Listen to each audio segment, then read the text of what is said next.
Hello friends, welcome to our channel physics web. तो आज पढ़ेंगे excretory product and their elimination का part 2। इसमें सबसे पहले पढ़ेंगे हम लोग यूरिन फॉर्मेशन। तो स्टार्ट करते हैं। यूरिन फॉर्मेशन में मेनली 3 प्रोसेसेस इन्वॉल्व होते हैं। सबसे पहला प्रोसेस होता है यूरिन फॉर्मेशन का ग्लोमेरुलर फिल्ट्रेशन, सेकेंड होता है रीएब्जॉर्प्शन और थर्ड होता है सिक्रेशन। सबसे वन बाय वन डिस्कस करेंगे। सबसे पहले पढ़ेंगे हम लोग glomerular filtration. Urine filtration, urine formation का मेन 3 प्रोसेस इन्वॉल्व होता है इसमें। सबसे पहले यूरिन फॉर्मेशन का होता है प्रोसेस जिसको बोलते हैं glomerular filtration. Glomerular filtration. Second होता है इसमें रीएब्जॉर्प्शन।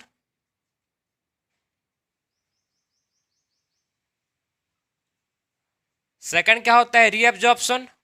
और जो थर्ड होता है इसमें उसको बोलते हैं सिक्रीशन। सिक्रीशन। तो मेनली 3 प्रोसेस इन्वॉल्व होते हैं किसमें? यूरिन फॉर्मेशन में।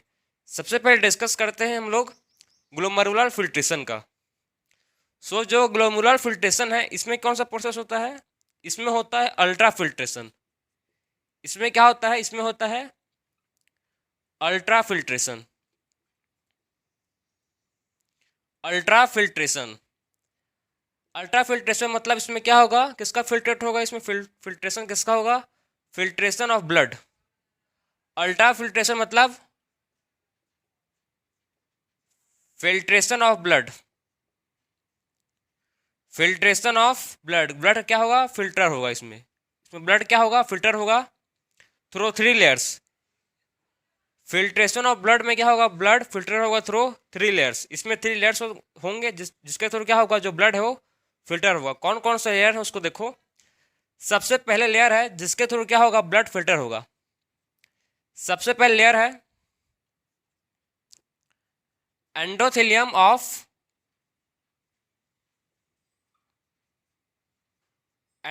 Of glomerular blood vessels.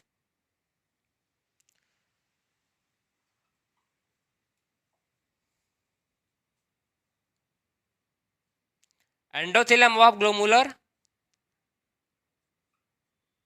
Blood vessel, ये सबसे पहले लेयर है ये। फिर सेकेंड लेयर क्या है? सेकेंड लेयर है बेसमेंट मेम्ब्रेन।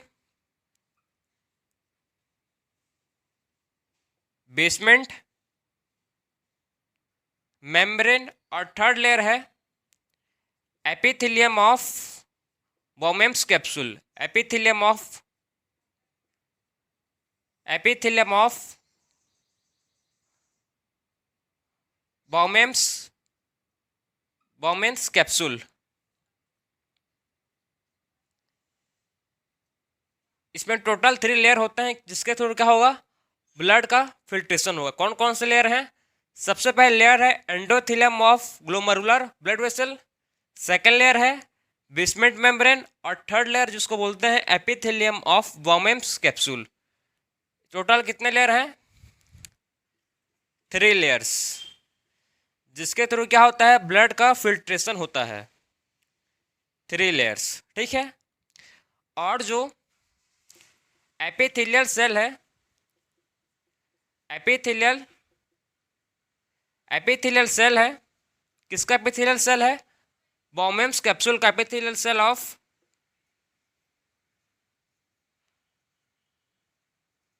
बोमेम्स कैप्सूल, जिसको क्या बोलते हैं? एपिथेलियल सेल किसका? बोमेम्स कैप्सूल, जिसको बोलते हैं पोडोसाइट्स। क्या बोलते हैं जिसको? पोडोसाइट्स। तो पोडोसाइट्स किसको बोलते हैं? समझ गए? एपिथेलियल सेल किसका? बोमेम्स कैप्सूल का, जिसको बोलते हैं पोडोसाइट्स। ये जो पोडोसाइट्स होते हैं, पोडोसाइट्स का फंक्शन क्या है? ये जो क्या है पोडोसाइट्स हैं, इसका फंक्शन क्या करता क्या है? ठीक है। जो पोडोसाइट्स होते हैं, ठीक है, जो क्या होते हैं? पोडोसाइट्स होते हैं। ये कहाँ पर होता है समझो। ये कैसे अरेंज होते हैं? ये प्रॉपर अरेंज होते हैं। कैसे? अरेंज इन इंट्राइकेट मैनर, इंट्राइकेट मैनर, ये इंट्राइकेट मैनर पर क्या होता है, ये अरेंज होते हैं। किस लिए ये ऐसे अरेंज होते हैं? Formation of minute like pore, minute like pore form करने के लिए कैसे अरेंज होते हैं? ये इंट्राइकेट मैनर पर अरेंज होते हैं। कौन? पोडोसाइट्स, ठीक है। पोडोसाइट्स जो होते हैं वो कैसे अरेंज होते हैं? वो अरेंज होते हैं इंट्राइकेट मैनर में। किस लिए होते हैं? To form pores, minute like pores form करने के लिए होते हैं। जिसको बोलते हैं, जिस पोर्स को बोलते हैं क्या? जिस पोर्स को बोलते हैं स्लिट पोर, स्लिट पोर या फिल्ट्रेशन पोर। स्लिट पोर बोलते हैं या फिल्ट्रेशन पोर, फिल्ट्रेशन पोर। तो समझ गए कि पोडोसाइट्स का फंक्शन क्या है, कैसे, क्यों मतलब ये प्रॉपर इंट्राइकेट मैनर पर अरेंज होता है? क्योंकि स्लिट पोर या फिल्ट्रेशन पोर फॉर्मेशन करने के लिए। तो ये था एपिथेलियल सेल का फंक्शन। अब देखो, जो एपिथेलियल सेल था उसका फंक्शन मैं आपको बता चुका कि क्या फंक्शन करता है ये, ठीक है। अब जो फिल्ट्रेशन होता है, अब हम लोग पढ़ेंगे जो फिल्ट्रेशन होता है, समझना बस को ध्यान से। जो फिल्ट्रेशन होता है 1 मिनट में किडनी का, फिल्ट्रेशन ऑफ ब्लड, ठीक है, filtration of blood in 1 minute, इन पर मिनट, फिल्ट्रेशन ऑफ ब्लड पर minute is called glomerular filtration rate. क्या बोलते हैं जिसको? जिसको बोलते हैं glomerular filtration rate. Kidney 1 minute में, किडनी जो है 1 मिनट में कितना फिल्ट्रेट कर रहा है, कितना फिल्टर कर रहा है ब्लड को, उसी को बोलते हैं क्या? Glomerular filtration rate. समझ गए? ग्लोमेरुलर फिल्ट्रेशन रेट क्या है? किडनी 1 मिनट में कितना ब्लड को फिल्टर कर रहा है, ठीक है, किडनी 1 मिनट में ब्लड को कितना फिल्टर कर रहा है, उसी को बोलते हैं क्या? उसी को बोलते हैं glomerular filtration rate, glomerular filtration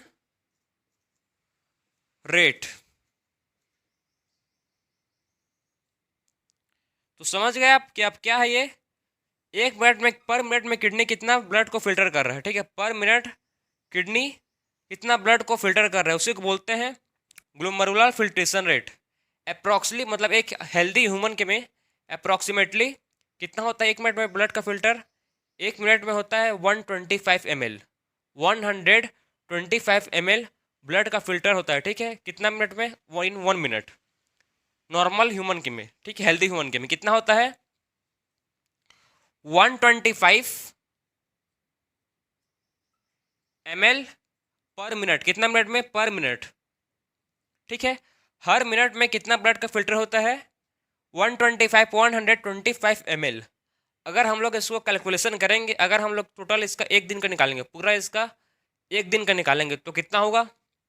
125 अगर 1 मिनट का है, ठीक है, तो अगर हम लोग इसको एक पूरे दिन का निकालेंगे तो कितना होगा? ये इंटू कर देंगे 24 से, तो कितना जाएगा ये हो जाएगा 180 लीटर। कितना हो जाएगा ये? 180 लीटर पर डे। तो आप समझ रहे हो कि मतलब अगर 1 मिनट में हम लोग का जो किडनी है वो कितना फिल्टर कर रहा है ब्लड को? ओनली 125 ml ब्लड को फिल्टर कर रहे हैं अगर 1 मिनट में। तो उसको हम लोग टोटल मतलब पूरे दिन का निकालेंगे, तो पूरे दिन का कितना होगा? पूरे दिन का कितना हो जाएगा? 180 लीटर, मतलब 180 लीटर एक दिन में हम लोग का जो किडनी है वो ब्लड को फिल्टर करता है। कितना? 180 लीटर, 180 लीटर्स।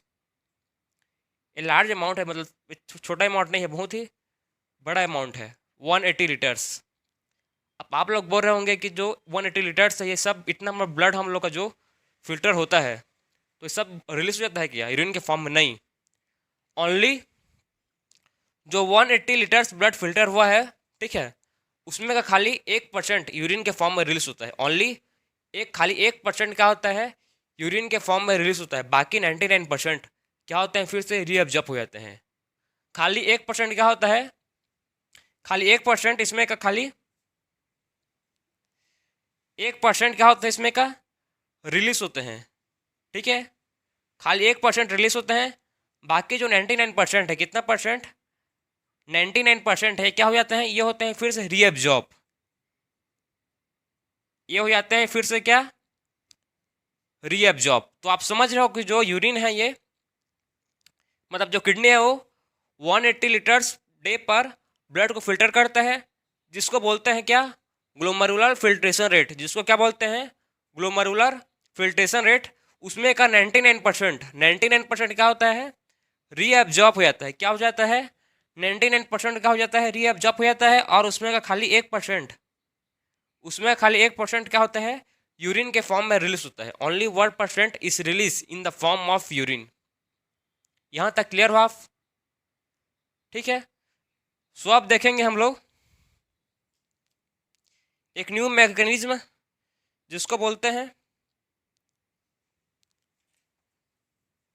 जक्स्टामेडुलरी एपेट्रस। ठीक है, तो अब देखेंगे एक मैकेनिज्म।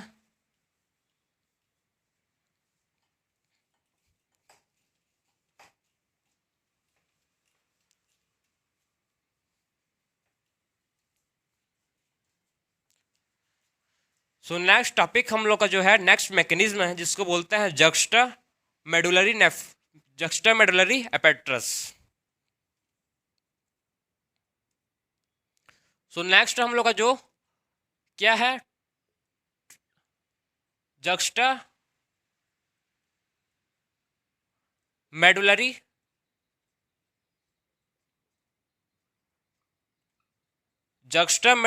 एपेट्रस। जो जक्स्टामेडुलरी एपेट्रस से फॉर्म कैसे हुआ है भाई, ये जो मैकेनिज्म है, न्यू मैकेनिज्म हम लोग पढ़ रहे हैं जिसको क्या बोलते हैं, जक्स्टामेडुलरी एपेट्रस। इसका मैकेनिज्म क्या है, एक फॉर्म कैसे हुआ है, कैसे फॉर्म्ड हुआ है। सो कैसे फॉर्म्ड हुआ है ये फॉर्म्ड हुआ है बाय मॉडिफिकेशन ऑफ, ये मॉडिफिकेशन से फॉर्म हुआ है। किसके मॉडिफिकेशन से फॉर्म हुआ है, DCT, डिस्टिल कॉन्वोगुलेटेड टिब्यूल के और एफरेंट एट्रियोल के मॉडिफिकेशन से फॉर्म हुआ है क्या, जक्स्टामेडुलरी एपेट्रस। तो आप समझ गए कि जक्स्टामेडुलरी एपेट्रस फॉर्म कैसे हुआ है, मॉडिफिकेशन से फॉर्म है। किसके मॉडिफिकेशन से, modification of DCT and afferent arteriole के मॉडिफिकेशन से फॉर्म हुआ है। कैसे फॉर्म होता है ये, जब DCT और एफरेंट, ठीक है ना, जब क्या होते हैं, DCT और एफरेंट एट्रियोल कॉन्टैक्ट में आते हैं तो क्या फॉर्म करते हैं, वो फॉर्म करते हैं juxtamedullary apparatus. So formed modification of, किसका मॉडिफिकेशन है, मॉडिफिकेशन ऑफ किसका, DCT, distal convoluted tubule and afferent arteriole.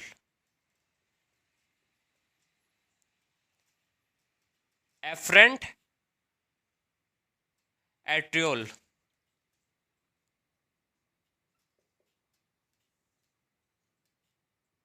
So जो जक्स्टामेडुलरी एपेट्रस से कैसे फॉर्म हुआ है, modification of DCT and afferent arteriole. इसका फंक्शन क्या है, तो इसका फंक्शन ध्यान से समझो। ये एस्टिमुलेट करता है, ये क्या एस्टिमुलेट करता है, ये एस्टिमुलेट करता है किसको, stimulate the glomerular blood flow, glomerular blood flow को एस्टिमुलेट करता है। अगर कभी भी ग्लोमेरुलर ब्लड, कभी भी क्या होता है, GFR क्या है, ग्लोमेरुलर फिल्ट्रेशन रेट। कभी भी अगर समझो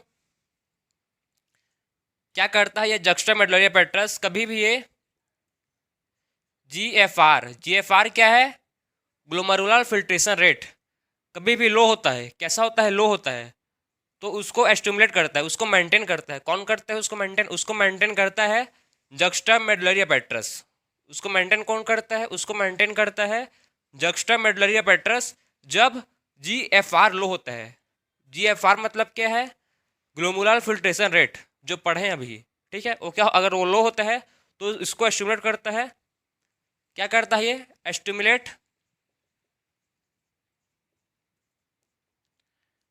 एस्टिमुलेट the glomerular blood flow. Glomerular blood flow क्या करता है, एस्टिमुलेट करता है। कैसे करता है, ये रिलीज करता है रेनिन। क्या रिलीज करता है, क्या रिलीज करता है, रेनिन। ये रेनिन रिलीज करता है, जिसके थ्रू क्या करता है ये ग्लोमेरुलर ब्लड फ्लो को स्टिमुलेट करता है और उसको नॉर्मल कर देता है, जैसे पहले था वैसे ही उसको नॉर्मल कर लेता है। कैसे करता है, क्या रिलीज करता है, ये रिलीज करता है रेनिन, रेनिन रिलीज करता है, जिसके थ्रू क्या करता है, ये जो ग्लोमुलर का ब्लड फ्लो है उसको स्टिमुलेट करता है, उसको नॉर्मल कर देता है। समझ गए, जो लो था उसको मेंटेन करता है, फिर से ये नॉर्मल कर देता है। तो ये फंक्शन था, ये मैकेनिज्म था किसका, जक्स्टा मेडुलरी एपेट्रस का। किसका मैकेनिज्म था, ये मैकेनिज्म किसका था, जक्स्टा मेडुलरी एपेट्रस का ये प्रॉपर मैकेनिज्म था।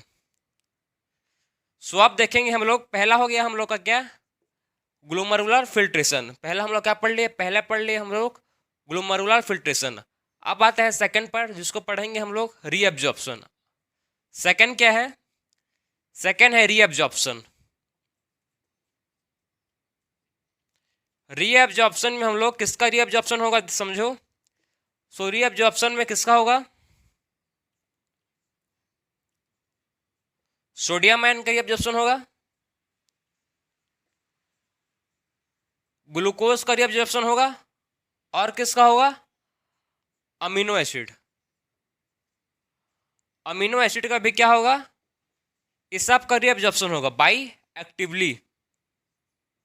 कैसे होगा, बाई एक्टिवली, एक्टिव होगा, एक्टिवली। ठीक है, सो रीअब्जॉर्प्शन किसका होगा, sodium ion, glucose, amino acid, कैसा होगा, पूरा सबका एक्टिवली होगा। नाइट्रोजिनस वेस्ट का क्या होगा, नाइट्रोजिनस वेस्ट लोग का,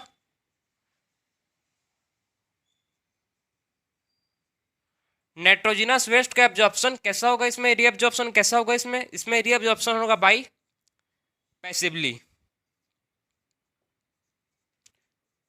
नाइट्रोजिनस वेस्ट जैसे कि यूरिया, एग्जाम्पल आपको बता रहा हूँ, यूरिया का कैसा होगा, इसमें रीअब्जॉर्प्शन होगा बाई पैसिवली। तो आप इसमें दो दो ठो मेन पार्ट समझ गए कि पहले जो रीअब्जॉर्प्शन होता है sodium and glucose amino acid का कैसा होता है, एक्टिवली होता है। सेकेंड बात क्या है कि नाइट्रोजिनस वेस्ट कौन होता है, यूरिया होता है, जिसका एब्जॉर्प्शन रीअब्जॉर्प्शन कैसा होता है, जिसका रीअब्जॉर्प्शन होता है बाई पैसिवली। ठीक है, और इसमें जो क्या होता है, इसमें रीअब्जॉर्प्शन में क्या होता है, ओस्मो रेगुलेशन। ओस्मो रेगुलेशन क्या होता है, जिसमें क्या होता है, पीएच मेंटेन रहता है। ठीक है, इसमें क्या होता है, पीएच मेंटेन रहता है और एसिड आयनिक बैलेंस रहता है, जिसको बोलते हैं ओस्मो रेगुलेशन। तो इसमें क्या होता है, ओस्मो रेगुलेशन किस में हेल्प करता है, help in maintain to osmoregulation, osmoregulation करने में हेल्प करता है कौन, रीअब्जॉर्प्शन। समझ गए बात को। सो अब बात करते हैं हम लोग थर्ड, जो हम लोग का था सिक्रीशन।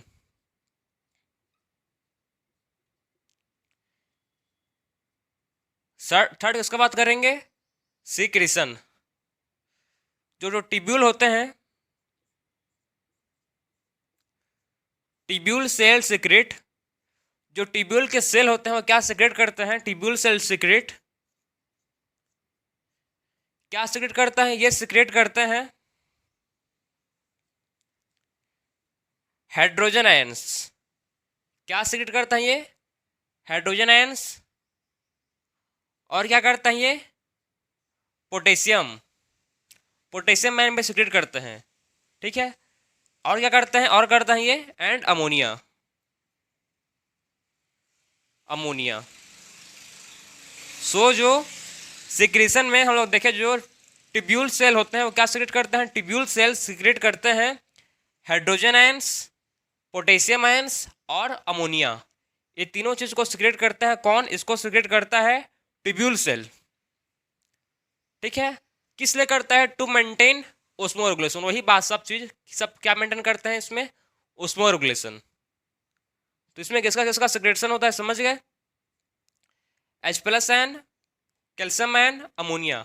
ये किसमें होगा, ये PCT प्रोक्सिमल डाइकन्वोगुलेट, ठीक है, प्रोक्सिमल कन्वोगुलेटेड टिब्यूल और डिस्टल कन्वोगुलेटेड टिब्यूल, दोनों में होगा। ये दोनों का बात चल रहा है, ये दोनों में होगा, PCT एंड DCT दोनों में होगा। ये क्या, H+ आयंस, K+ आयंस और अमोनिया। तो ये था सिक्रीशन, ये क्या था, सिक्रीशन। अब हम लोग डिस्कस करेंगे जो नेक्स्ट टॉपिक एनसीईआरटी का, उसको पढ़ेंगे अब। ठीक है, तो आप पढ़ेंगे फंक्शन ऑफ टिब्यूल्स। अब पढ़ेंगे नेक्स्ट टॉपिक क्या है हम लोग का, फंक्शन ऑफ टिब्यूल्स। सो आप पढ़ेंगे हम लोग नेक्स्ट टॉपिक जो हम लोग का है फंक्शन ऑफ टिब्यूल्स। टिब्यूल्स का क्या क्या फंक्शन है उसको पढ़ेंगे। सबसे पहले पढ़ेंगे हम लोग वही PCT, proximal कन्वोगुलेटेड tubule.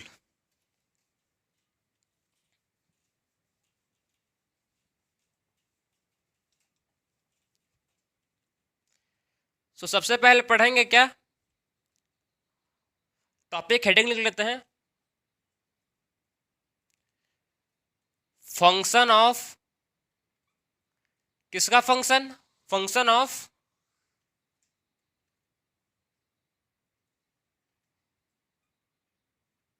Tubules. Tubules का फंक्शन पढ़ेंगे, ठीक है।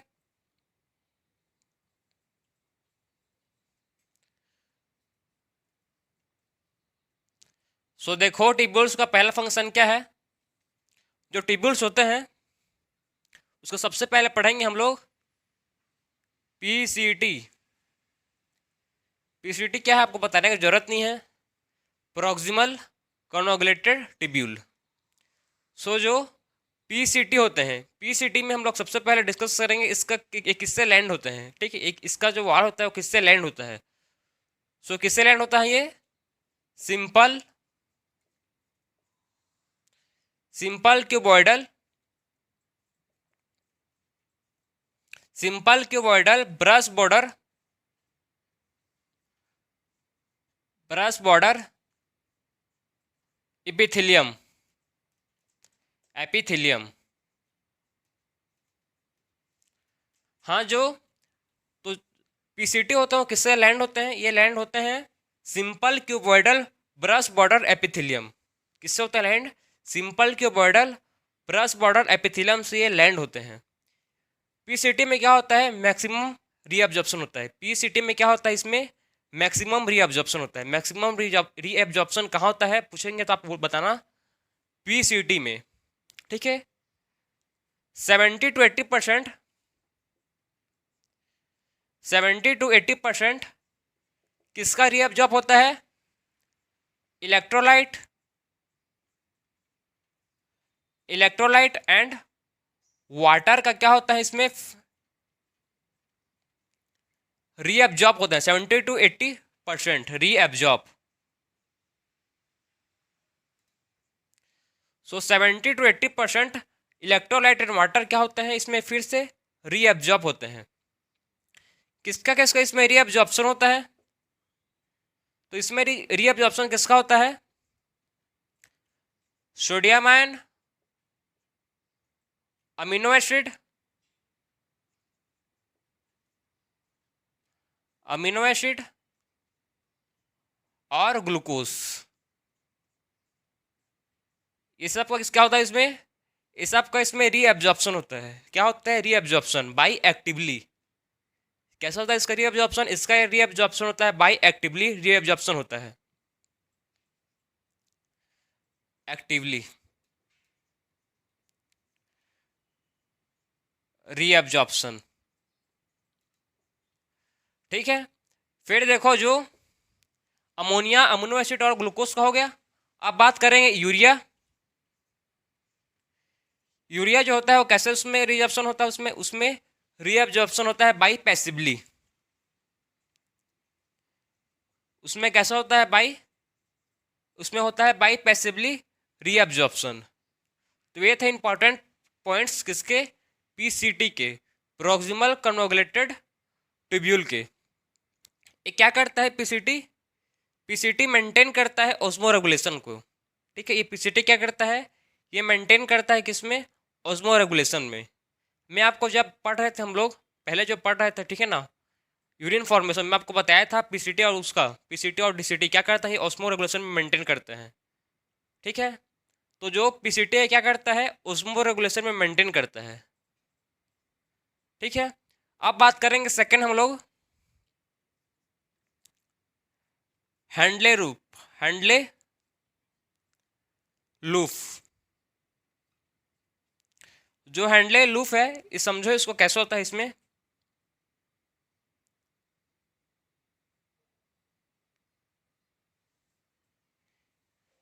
एक क्या है, हैंडले लूप है, एक कलेक्टिंग डक्ट है। क्लियर? जो हैंडले लूप है उसको समझो। इसको बोलते हैं क्या, इस पार्ट को बोलते हैं डिसेंडिंग, डिसेंडिंग लिम्फ। इसको क्या बोलते हैं, इसको बोलते हैं डिसेंडिंग लिम्फ।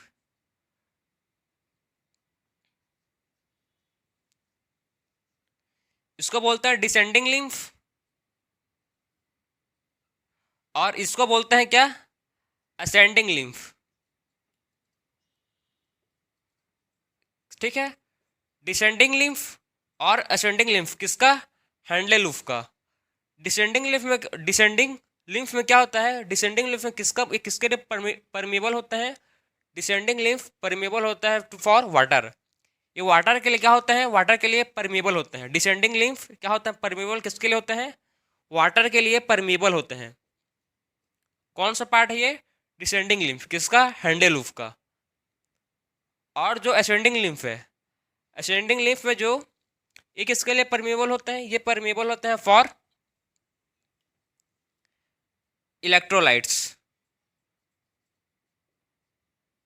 ठीक है, ये इलेक्ट्रोलाइट्स के लिए क्या होता है, परमेबल होते हैं। तो जो डिसेंडिंग लिम्फ है ये किसका एब्जॉर्प्शन करेगा, वाटर करेगा भाई। अगर वाटर के लिए परमेबल है तो इसका किसका एब्जॉर्प्शन करेगा, ये री एब्जॉर्प्शन करेगा किसका, ये री एब्जॉर्प्शन करेगा वाटर का। और जो असेंडिंग लिम्फ्स है ये किसका री एब्जॉर्प्शन करेगा, ये री एब्जॉर्प्शन करेगा किसका, इलेक्ट्रोलाइट्स का। इलेक्ट्रोलाइट्स का ये री एब्जॉर्प्शन करेगा। तो ये मैकेनिज्म था, इसमें क्या होता है, हैंडल लूप में मिनिमम, इसमें क्या होता है, मिनिमम री एब्जॉर्प्शन होता है। इसमें क्या होता है, मिनिमम री एब्जॉर्प्शन ऑफ, किसका मिनिमम री एब्जॉर्प्शन होता है, ऑफ असेंडिंग लिम्फ का, असेंडिंग लिम्फ का।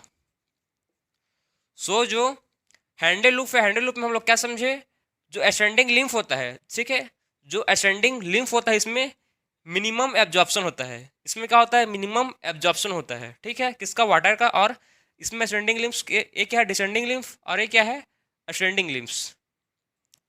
समझ गए बात को। सो ये था आपका हैंडले लूप। अब बात करेंगे हम लोग DCT। अब थर्ड देखेंगे DCT।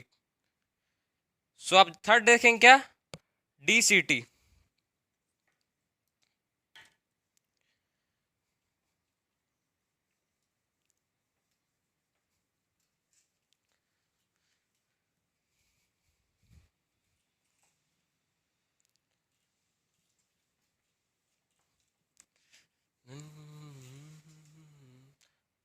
तो अब थर्ड है DCT। सो जो ये DCT है, अब DCT डिस्टिल कन्वोलेटेड टिब्यूल, इसमें क्या होता है, कंडीशनल रीअब्जॉर्प्शन। इसमें क्या होता है, कंडीशनल, जब कंडीशन, जब मन लगेगा तभी करेगा। क्या होता है इसमें, कंडीशनल रीअब्जॉर्प्शन। मेन पॉइंट क्या लिखेंगे इसमें हम लोग, इसमें लिखेंगे हम लोग कंडीशनल रीअब्जॉर्प्शन, कंडीशनल रीअब्जॉर्प्शन, इसका मेन पॉइंट है। कुछ याद रखो कि मत रखो, इतने याद रखना। इसमें क्या होता है, DCT में इसमें होता है कंडीशनल रीअब्जॉर्प्शन। मेन पॉइंट है, इसमें क्या होता है, कंडीशनल रीअब्जॉर्प्शन होता है। ठीक है, किसका होता है इसमें, हाइड्रोजन आयंस और सोडियम का। किसका होता है इसमें, हाइड्रोजन आयंस और सोडियम आयंस का। इसमें क्या होता है, कंडीशनल रीअब्जॉर्प्शन होता है। सो किसका होता है, इसमें लिखते हैं वाटर और वाटर एंड सोडियम आयंस का क्या होता है, इसमें कंडीशनल रीअब्जॉर्प्शन होता है। किसके थ्रू होता है, बाय DCT। DCT के थ्रू क्या होता है, कंडीशनल रीअब्जॉर्प्शन होता है। और इसमें क्या, किसका होता है रीअब्जॉर्प्शन, और होता है HCO3 बाइकार्बोनेट। बाइकार्बोनेट का भी क्या होता है, इसमें रीअब्जॉर्प्शन होता है, रीअब्जॉर्प्शन। वही आप, मैं आपको वही बात इसमें भी लगेगा। क्या DCT क्या करता है? ओस्मो रेगुलेशन मेंटेन करता है, मेंटेन द पीएच, ठीक है, और आयोनिक, ठीक, और क्या करता है? मेंटेन द पीएच करता है, और क्या करता है? Ionic balance of the body, ठीक है, इसको भी मेंटेन करता है, उसे इसको बोलते हैं ओस्मो रेगुलेशन। तो ये भी जो DCT है ये क्या करता है? ओस्मो रेगुलेशन करता है। क्या करता है? ओस्मो रेगुलेशन करता है। अब बात करेंगे हम लोग थर्ड, ठीक है, अब बात करेंगे फोर्थ, ये थर्ड था, अब बात करेंगे फोर्थ, क्या है? Collecting duct. फोर्थ है कलेक्टिंग डक्ट। जो कलेक्टिंग डक्ट होते हैं, ठीक है, एक नाम से पता चल जा रहा है, एक कलेक्ट करते हैं। कलेक्टिंग डक्ट में किसका कलेक्ट करेंगे? ये वाटर का। सो इसमें क्या होता है? लार्ज अमाउंट ऑफ रीअब्जॉर्प्शन किसका होगा इसमें? वाटर का। सो कलेक्टिंग डक्ट में क्या होगा? लार्ज अमाउंट ऑफ रीअब्जॉर्प्शन किसका होगा इसमें? डक्ट का होगा। सो समझो इसमें क्या होगा? लार्ज अमाउंट किसका इसमें लार्ज अमाउंट का रीअब्जॉर्प्शन होगा? Large amount of reabsorption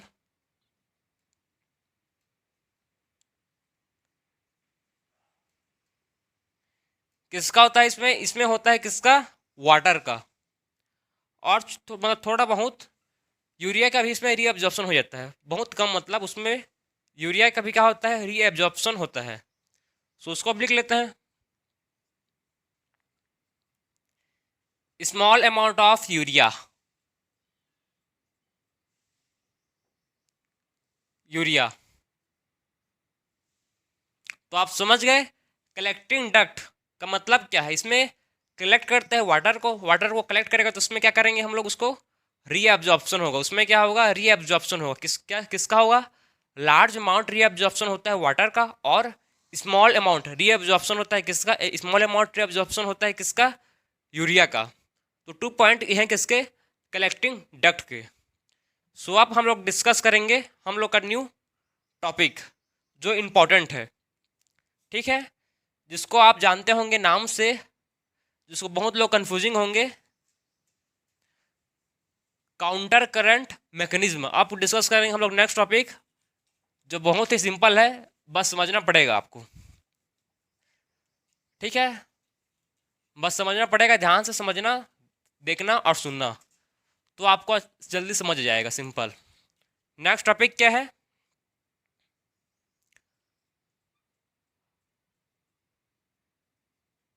counter current mechanism. So जो काउंटर करंट मैकेनिज्म है, काउंटर करंट मैकेनिज्म में काउंटर करंट मैकेनिज्म क्या है, तो आप समझना काउंटर करंट मैकेनिज्म किसको बोलते हैं। सबसे पहले हम लोग इसका स्ट्रक्चर प्रॉपर ड्रॉ करते हैं, नेफ्रॉन का।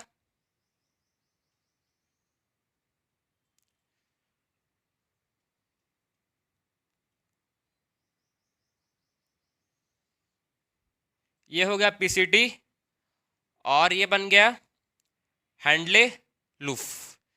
थोड़ा हैंडले लूफ को थोड़ा बिगर बनाते हैं।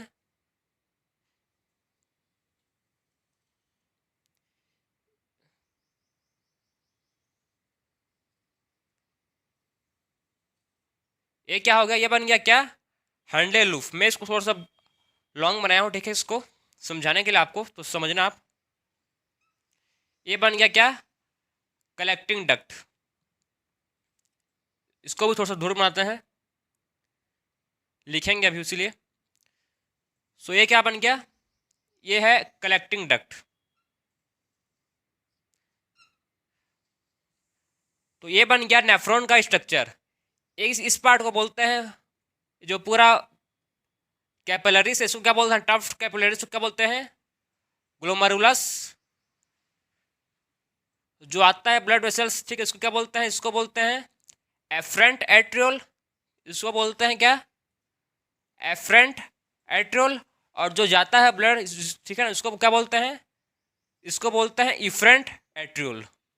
जो आता है उसको बोलेंगे एफरेंट एट्रियोल, जो जाते हैं उसको बोलेंगे इफरेंट एट्रियोल। इसको बोलते हैं बॉमेम्स कैप्सूल। इसको बोलते हैं क्या? बॉमेम्स कैप्सूल। तो आप समझो, एक इसका स्ट्रक्चर है, नेफ्रॉन का है। आप समझेंगे इसमें हम लोग कौन कौन सा पार्ट किसको क्या क्या बोलते हैं। जो ये वाला पार्ट है, इसके ऊपर पार्ट को कॉर्टेक्स है ये, ठीक है। ये वाला पार्ट कौन सा है? जो मैं आपको ब्लू कलर का लाइनिंग किया हूँ, इसके अपर वाला पार्ट, मतलब ये वाला पार्ट। ये वाला पार्ट किसमें आएगा? इस पार्ट को बोलेंगे हम लोग कॉर्टेक्स। ये पार्ट को बोलेंगे क्या? इस पार्ट को बोलेंगे कॉर्टेक्स। और जो ये वाला पार्ट है, मिडिल वाला पार्ट है, मिडिल वाला पार्ट को बोलेंगे outer cortex, sorry outer medulla. एक कौन सा पार्ट है, इसको बोलेंगे आउटर मेडुला। इस वाले पार्ट को बोलेंगे आउटर मेडुला। और इसका जो नीचे वाला पार्ट है, इसको बोलेंगे क्या? इस पार्ट को बोलेंगे इनर मेडुला। Inner medulla. तो आप समझ गए कौन कौन से पार्ट को क्या क्या बोलते हैं। इस पार्ट को बोलेंगे कॉर्टेक्स, इस पार्ट को बोलेंगे आउटर मेडुला, इस पार्ट को बोलेंगे इनर मेडुला। तो आप समझो क्या होता है काउंटर करंट मैकेनिज्म। क्या है उसको सबसे पहले समझोगे आप। सो काउंटर करंट मैकेनिज्म समझो, ये है नेफ्रॉन। अब बनाते हैं हम लोग, पता है इसमें क्या होता है? वासा रेक्टा होता है, ठीक है। वासा रेक्टा होता है इसमें, उसको भी ड्रॉ करता है। ब्लड सेल्स होते हैं वासा रेक्टा। सो देखो मैं उसको भी ड्रॉ कर रहा हूँ। मैं थोड़ा सा इसको दूर ड्रॉ कर रहा हूँ, ठीक है, तो आप समझना। इसमें हम लोग लिखेंगे अभी। ये क्या है? वासा रेक्टा।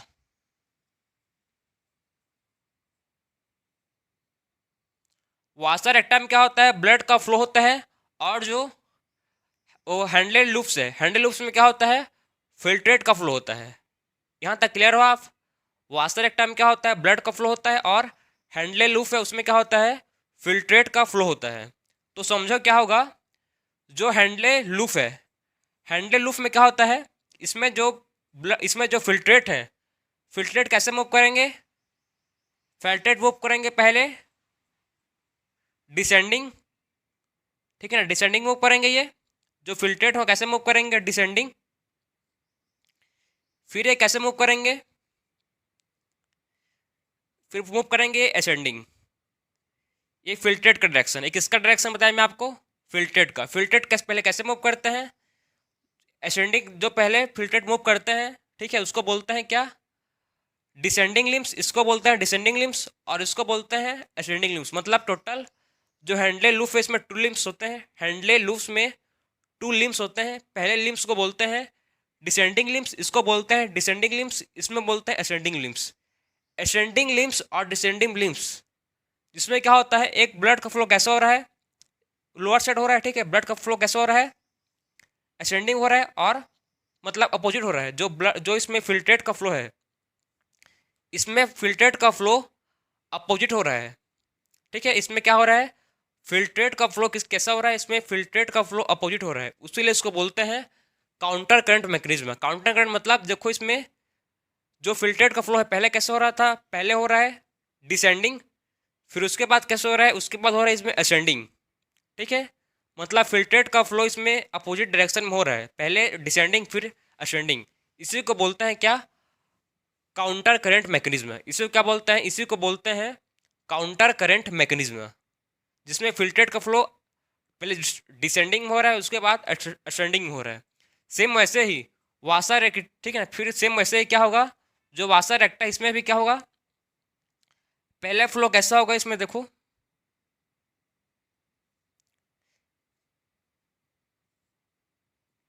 इसमें भी पहला फ्लो क्या हो रहा है? डिसेंडिंग हो रहा है। पहला फ्लो कैसा हो रहा है? डिसेंडिंग हो रहा है। उसके बाद क्या होगा? उसके बाद इसमें भी असेंडिंग होगा। तो ये भी क्या हो रहा है? अपोजिट डायरेक्शन में फ्लो हो रहा है। इसमें भी जो ब्लड है, इसमें जो ब्लड है कैसा हो रहा है? अपोजिट डायरेक्शन में फ्लो हो रहा है। उसीलिए इसको भी क्या बोलेंगे हम लोग? Counter current mechanism. इसमें भी क्या है? 2 लिम्स हैं। ये पहला लिम्स है, ये सेकंड लिम्स है। इसमें भी जो ब्लड है वो कैसे फ्लो हो रहा है? अपोजिट, अपोजिट डायरेक्शन में फ्लो हो रहा है। उसीलिए इसको भी क्या बोलेंगे, इसको भी बोलेंगे हम लोग काउंटर करंट मैकेनिज्म। तो आप समझ गए, एक बात समझ गए पहले बात कि काउंटर करंट मैकेनिज्म क्या है, इसका मतलब क्या है, ये आपको समझ आना चाहिए कि काउंटर करंट मैकेनिज्म किसको बोलते हैं, इंपॉर्टेंट है। ठीक है, तो अपोजिट डायरेक्शन में जब फिल्ट्रेट या ब्लड का फ्लो होता है to limbs between two limbs, ये पहला लिम्स है, ये सेकंड लिम्स में, उसी को बोलते हैं काउंटर करंट मैकेनिज्म। आप समझो क्या होगा, जो ये असेंडिंग लिम्स है, ये क्या है असेंडिंग लिम्स, ये क्या है डिसेंडिंग लिम्स। इसको मैं कहीं पर लिख ले रहा हूँ, तो देखो ये कौन सा पार्ट है, इसको बोलते हैं असेंडिंग लिम्स। असेंडिंग लिम्स में क्या होता है, यहाँ से क्या रिलीज होगा, यहाँ से रिलीज होगा क्या, NaCl। यहाँ से क्या बाहर जाएगा, यहाँ से NaCl, NaCl, NaCl और NaCl। सो असेंडिंग लिम्स से क्या हो रहा है, क्या रिलीज हो रहा है इससे, NaCl रिलीज हो रहा है, क्या रिलीज हो रहा है इससे, NaCl। समझ गए, जब असेंडिंग लिम्स से क्या होगा, NaCl रिलीज होगा, तो क्या होगा समझो, जब NaCl असेंडिंग लिम्स से रिलीज होगा, फिर इसको कौन एब्जॉर्ब करेगा भाई, इसको एब्जॉर्ब करने के लिए कौन बैठा है यहाँ पर, इसका कौन है, ये वासा रेक्टा है ना, इसको ये क्या है, वासा रेक्टा, वासा रेक्टा। अब NaCl को कौन एब्जॉर्ब करेगा, NaCl को एब्जॉर्ब करेगा कौन, वासा रेक्टा। NaCl जो रिलीज हुआ है किसके through, ascending limbs handle loop से जो NaCl रिलीज हुआ है, उसको कौन एब्जॉर्ब करेगा, उसको एब्जॉर्ब करेगा कौन, वासा रेक्टा। वासा रेक्टा जब इसको एब्जॉर्ब करेगा, क्यों करेगा इसको, देखो ये असेंडिंग लिम्स है, ये जो दिख रहा है आपको एक ऐसा लिम्स, ये असेंडिंग लिम्स है और ये डिसेंडिंग लिम्स है, ये असेंडिंग लिम्स है और ये कौन सा है, ये डिसेंडिंग लिम्स है, डिसेंडिंग लिम्स।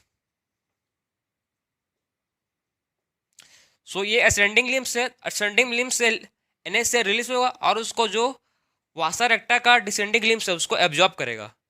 अब NaCl कौन एब्जॉर्ब कर लिया, असेंडिंग डिसेंडिंग लिम्स। ठीक है, जब NaCl को एब्जॉर्ब कर लेगा कौन, डिसेंडिंग लिम्स, उसके बाद ये NaCl किसको दे देगा, ये NaCl दे देगा किसको, NaCl दे देगा किसको, ये मेडुला को। ये क्या है, ये मेडुला है, इंटरस्टियल मेडुला। ठीक, ये क्या है, इंटरस्टियल मेडुलरी है। अब NaCl किसको दे देगा, ये NaCl दे देगा मेडुला को। ये सब चीज काउंटर करंट मैकेनिज्म में, सब चीज हम लोग कर क्यों रहे हैं भाई, इसका मेन मैकेनिज्म क्या है, कुछ तो मतलब हो वजह होगा ना, मतलब ये सब चीज करने का काउंटर करंट मैकेनिज्म है, ये सब चीज मतलब NaCl रिलीज हो रहा है, क्यों हो रहा है, क्या वो मैकेनिज्म है, कंसनट्रेट यूरिन फॉर्मेशन करने के लिए। ठीक है, कंसनट्रेट यूरिन फॉर्मेशन करने के लिए सब मैकेनिज्म हो रहा है कि कंसनट्रेट यूरिन कैसे फॉर्म होगा। सो कंसनट्रेट यूरिन फॉर्मेशन करने के लिए क्या क्या क्या हो रहा है, इसको समझो। सबसे पहले हम लोग क्या इसमें क्या मेंटेन करना पड़ेगा, सबसे पहले मेंटेन करना पड़ेगा क्या, कंसंट्रेशन ग्रेडियंट। सबसे पहले मेंटेन करेगा कंसंट्रेशन ग्रेडियंट। तो इसमें ऑस्मोमोलारिटी, जो ऑस्मोमोलारिटी है कितना कितना कितना होगा समझो, यहाँ पर जो ब्लड का ऑस्मोमोलारिटी होगा और फिल्ट्रेट का कॉर्टेक्स रीजन में, कॉर्टेक्स रीजन में ब्लड और फिल्ट्रेट का जो ऑस्मोमोलारिटी होगा वो कितना होगा, 300 होगा। ठीक है, ऑस्मोमोलारिटी। फिर यहाँ पर कितना हो जाएगा वो, 400, 400। यहाँ पर हो जाएगा वो 600, यहाँ पर 800 ऑस्मोमोलारिटी, 1000, और यहाँ पर कितना हो जाएगा 12,000। कितना हो जाएगा 1200, 1000, 1200। फिर से वही सेम, वही यहीं पर इधर भी रहेगा, सेम इधर भी रहेगा। ठीक है, बहुत लोग कंफ्यूज होते हैं क्या है, ये कुछ नहीं है, ये ऑस्मोमोलारिटी का एक नंबर है, जस्ट एक नंबर है सोल्यूट कॉन्सेंट्रेशन का। ठीक है, मतलब बता रहा है कि यहाँ पर कंसंट्रेशन कम है सोल्यूट का, फिर यहाँ पर कंसंट्रेशन ज़्यादा हुआ, फिर यहाँ पर कंसंट्रेशन ज़्यादा हुआ, फिर यहाँ पर कंसंट्रेशन ज़्यादा हुआ, और जब यहाँ आया, ठीक है ना, सबसे लोअर मोस्ट पार्ट में आया हैंडल लूप का, यहाँ पर सबसे ज़्यादा क्या हुआ, कंसंट्रेशन हुआ। हैंडल लूप के सबसे लोअर मोस्ट पार्ट में क्या हुआ, कंसंट्रेशन इसका सबसे ज़्यादा हुआ। एक बात समझ गए, क्लियर है आपको? तो ये क्या है? ऑस्मोमोलैरिटी। ऑस्मोलैरिटी ये क्या है? ऑस्मोलैरिटी। तो हम लोग आप समझे क्या सबसे हम लोग क्यों मतलब कर रहे हैं? हम लोग कंसंट्रेशन यूरिन, उसका कंसंट्रेशन यूरिन कैसे सिक्रेट होगा उसका हम लोग मैकेनिज्म पढ़ रहे हैं। सबसे पहले मैं आपको बताया जो NaCl कहाँ से रिलीज होगा? Ascending limbs. असेंडिंग लिम्स से क्या होगा? NaCl रिलीज, NaCl रिलीज होगा। किससे होगा? Ascending limbs. असेंडिंग लिम्स से क्या होगा? जब NaCl रिलीज होगा तो इसको एब्जॉर्ब करेगा कौन? वासा रेक्टा। डिसेंडिंग लिम्स जो वासा रेक्टा डिसेंडिंग लिम्स है ये किसको दे देगा? NaCl। फिर दे देगा मेडुला को। ये कौन सा रीजन है? इंटरस्टियल मेडुला है, इसको दे देगा। तो ऐसे में क्या होगा? क्या मेंटेन रहेगा? इससे मेंटेन रहेगा ऑस्मोलैरिटी। कंसंट्रेशन ग्रेडियंट इससे क्या होगा? मेंटेन होगा। क्या मेंटेन होगा? इससे मेंटेन होगा कंसंट्रेशन ग्रेडियंट। और जो कलेक्टिंग डक्ट है, कलेक्टिंग डक्ट भी क्या करता है? ये भी रिलीज करता है वाटर और यूरिया। क्या रिलीज करता है? यूरिया। मेन आपका जो कंसंट्रेशन ग्रेडियंट कौन मेन है? जो कंसंट्रेशन ग्रेडियंट कौन मेंटेन करता है? मेन NaCl करता है और यूरिया करता है। कौन करता है? पहला है NaCl, सेकेंड है यूरिया। दो मेन चीज है जो क्या करते हैं? कंसंट्रेशन ग्रेडियंट को मेंटेन करते हैं। पहला क्या है? पहला है NaCl और सेकेंड है यूरिया। यूरिया जब रिलीज होगा किससे? कलेक्टिंग डक्ट से। कलेक्टिंग डक्ट से जब यूरिया रिलीज होगा, जो यूरिया कहाँ जाएगा? फिर यूरिया फिर से किसके पास जाएगा? यूरिया जाएगा किसके पास? हैंडले लूप के असेंडिंग लिम्स के पास। कहाँ जाएगा यूरिया? यूरिया जाएगा हैंडले लूप के असेंडिंग लिम्स के पास। यहाँ पर यूरिया एब्जॉर्ब होगा, फिर से जो यूरिया है उसका साइकिल चलता रहेगा। ऐसी ऐसी साइकिल यूरिया का क्या रहेगा? चलता रहेगा। तो आप समझ गए कि इसमें कंसंट्रेशन ग्रेडियंट को मेंटेन रखने के लिए कौन कौन रेस्पॉन्सिबल है? सबसे पहले है NaCl पहला, और सेकेंड है यूरिया। ये दोनों क्या है? रेस्पॉन्सिबल है for maintaining the concentration gradient. यहाँ से असेंडिंग लिम्ब से क्या रिलीज हुआ? हैंडल लूप का। असेंडिंग लिम्ब से हैंडल लूप का रिलीज हुआ NaCl, और डिसेंडिंग लिम्ब से क्या रिलीज होगा? इससे इससे क्या बाहर निकलेगा? इससे बाहर निकलेगा वाटर, H2O, वाटर। तो ऐसा क्यों कर रहे हैं भाई? आपको समझ तो आ रहा है ना? ऐसा मतलब क्यों कर रहे हैं? क्यों मतलब NaCl बाहर निकल रहा है इससे? क्यों मतलब इससे वाटर पानी बाहर निकल रहा है? कंसंट्रेटेड यूरिन सिगरेट करने के लिए। आप पानी कम पी रहे हो, ठीक है? आप पानी कम पी रहे हो तो ऐसा थोड़ी होता है कि आपका बॉडी का जो फंक्शन है वो रुक जाता है। बॉडी का फंक्शन चलता है, ठीक है? आपका हार्ट बीट पंपिंग करता है, आपका दिमाग चलता है। पानी कम पीते हो तो भी चलता है। क्यों भैया? आप ज़्यादा पानी पीते हो तो भी मतलब दिमाग काम करता है, कम पानी पीते हो तो भी करता है। जब आप कम पानी पीते हो, ठीक है, जब आप कम पानी पीते हो तब क्या होता है? जो हम लोग का यूरिन होता है उस जो जब हम लोग का जो यूरिन होता है उसको सिक्रेशन कैसा होता है? यूरिन का सिक्रेशन हो जाता है कंसनट्रेट, ठीक है? वाटर को यूटिलाइज करते हैं, कंसनट्रेट यूरिन सिक्रेट करते हैं जब हम लोग कम पानी पीते हैं। कैसे करते हैं कंसनट्रेट यूरिन सिक्रेट?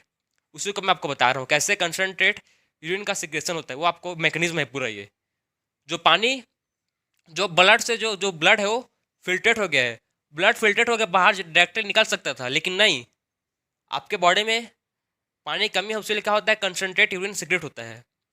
कैसे होता है समझ गए पूरे मैकेनिज्म को? NaCl का एब्जॉर्प्शन होता है, NaCl रिलीज होता है हैंडल लूप से, NaCl वाटर रिलीज होते हैं, ठीक? इसको किस में एब्जॉर्ब होता है? ये फिर से एब्जॉर्ब होता है किसमें?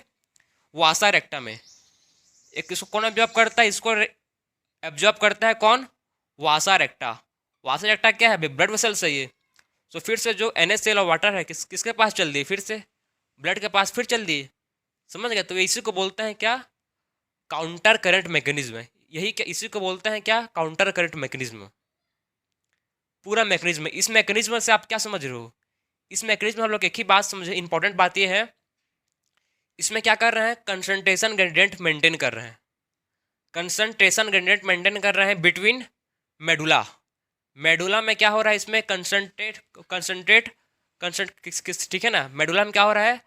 कंसंट्रेट ग्रेडियंट ग्रेडियंट कंसंट्रेशन को मेंटेन कर रहे हैं। ठीक है, मेडुला में कंसंट्रेशन ग्रेडियंट, मेडुला में क्या हो रहा है, कंसंट्रेशन ग्रेडियंट मेंटेन हो रहा है। कौन कर रहा है, मेन NaCl और यूरिया दोनों क्या कर रहे हैं, कंसंट्रेशन ग्रेडियंट को मेंटेन कर रहे हैं। मेन यही इंपॉर्टेंट है। एक पहला क्या है NaCl और सेकंड क्या है यूरिया। NaCl और यूरिया जो क्या कर रहे हैं, मेंटेन कर रहे हैं कंसंट्रेशन ग्रेडियंट इन मेडुला, जिसके चलते क्या होता है, जिसके चलते क्या होता है, concentrate amount of urine secretion होता है। ठीक है, कंसंट्रेट अमाउंट ऑफ यूरिन का सिक्रेट होता है। तो आप समझ गए, इसी को बोलते हैं क्या, काउंटर करंट मैकेनिज्म। तो मेरे ख्याल से आपको समझ आया होगा कि पूरा मैकेनिज्म क्या है। ठीक है, पूरा मैकेनिज्म कैसे आपको प्रॉपर समझ आया होगा। और यहाँ पर जो होता है समझो इसको भी, यहाँ पर 200 ओस्मो होता है, 200 ओस्मो मोलैरिटी होता है इसमें। ठीक है, यहाँ पर वही नंबरिंग सेम होता है इसमें भी, 1200 1200 1000 800 600 सेम वही नंबर होता है। उसमें मैं आपको बार बार नहीं लिखा, दोनों सेम उसीलिए। बाकी आपको समझ आया होगा कि काउंटर करंट मैकेनिज्म क्या है। तो ये था काउंटर करंट मैकेनिज्म। बाकी का जो भी टॉपिक बचा है आपका चैप्टर में, उसको नेक्स्ट लेक्चर में कंप्लीट करेंगे। सो मिलते हैं अब नेक्स्ट लेक्चर में। राधे राधे।